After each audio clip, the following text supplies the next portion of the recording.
ഇവിടെ ആഗോള അയ്യപ്പ സംഗമത്തിന് പിണറായി വിജയൻ ക്ഷണിച്ചു കൊണ്ടുവന്ന ആളുകളെ ഓർമ്മയുണ്ടാവുമല്ലോ, നമ്മുടെ തമിഴ്നാട്ടിലെ DMK-ക്കാർ.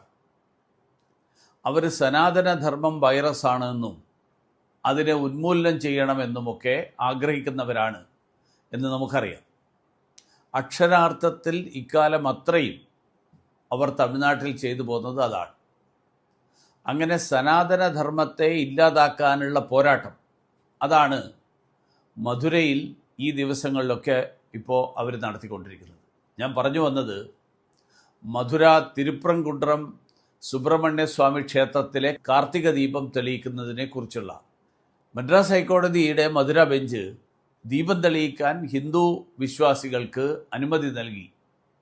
എന്നിട്ടും MK സ്റ്റാലിൻ്റെ സർക്കാർ അത് തടഞ്ഞു വച്ചിരിക്കുകയാണ്.